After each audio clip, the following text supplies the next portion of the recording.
10 నెలల తర్వాత in service టీచర్లకు స్పెషల్ టెట్, ప్రభుత్వ మెమోపై చర్చ.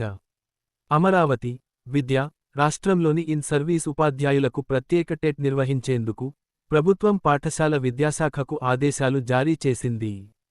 ఈ మేరకు ప్రత్యేక టెట్ నిర్వహణకు అవసరమైన చర్యలు చేపట్టాలని పాఠశాల విద్యాశాఖ డైరెక్టరేట్కు బుధవారం మెమో జారీ చేసింది. అయితే ప్రత్యేక టెట్ నిర్వహణకు జీవో కాకుండా కేవలం మెమో విడుదల చేయడంపై ఉపాధ్యాయ వర్గాల్లో పలు సందేహాలు, విమర్శలు వ్యక్తమవుతున్నాయి. గత ఏడాది సుప్రీంకోర్టు ఇచ్చిన తీర్పు ప్రకారం 2011కు ముందు డిఎస్సి ద్వారా నియమితులైన ఇన్ సర్వీస్ ఉపాధ్యాయులు కూడా తప్పనిసరిగా టెట్ అర్హత సాధించాల్సిన పరిస్థితి ఏర్పడింది. దీంతో దాదాపు 1,00,000 మందికి పైగా ఉపాధ్యాయులు టెట్ నుంచి మినహాయింపు కల్పించాలని లేదా సుప్రీంకోర్టు తీర్పుపై రివ్యూ పిటిషన్ దాఖలు చేయాలని, అలాగే అవసరమైతే చట్ట సవరణకు చర్యలు తీసుకోవాలని ప్రభుత్వాన్ని కోరుతూ వస్తున్నారు. ఇటీవల ఉపాధ్యాయ ప్రతినిధులు మాజీ ముఖ్యమంత్రి, వైఎస్సార్సీపీ అధ్యక్షుడు వైఎస్ జగన్మోహన్ రెడ్డిని కలిసి తమ సమస్యను వివరించినట్లు సమాచారం. ఈ సందర్భంగా టెట్ మినహాయింపు అంశంపై కృషి చేస్తామని, అవసరమైతే పార్లమెంట్లో చట్ట సవరణ కోసం ప్రయత్నిస్తామని, ఉపాధ్యాయులు ఆందోళన చెందవద్దని ఆయన హామీ ఇచ్చినట్లు పేర్కొన్నారు.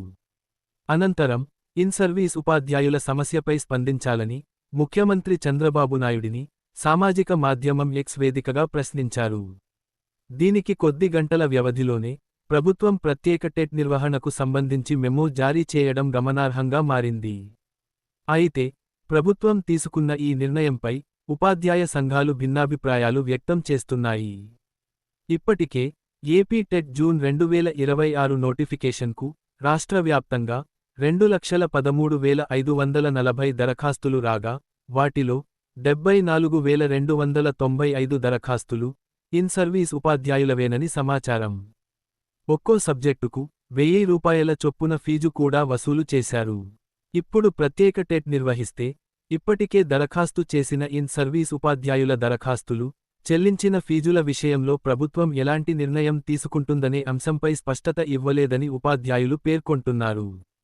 అలాగే ప్రత్యేక టెట్ నిర్వహించాలంటే ముందుగా ప్రభుత్వం అధికారికంగా జీవో జారీ చేయాలని, అనంతరం సిలబస్, పరీక్ష విధానం, అర్హతలు, ఇతర మార్గదర్శకాలను పాఠశాల విద్యాశాఖ విడుదల చేయాల్సి ఉంటుందని, అయితే జీవోకు బదులుగా కేవలం మెమో జారీ చేయడంపై పలువురు ఉపాధ్యాయులు సందేహాలు వ్యక్తం చేస్తున్నారు. ప్రభుత్వం త్వరలో పూర్తిస్థాయి మార్గదర్శకాలు విడుదల చేసి అన్ని అంశాలపై స్పష్టత ఇవ్వాలని వారు కోరుతున్నారు.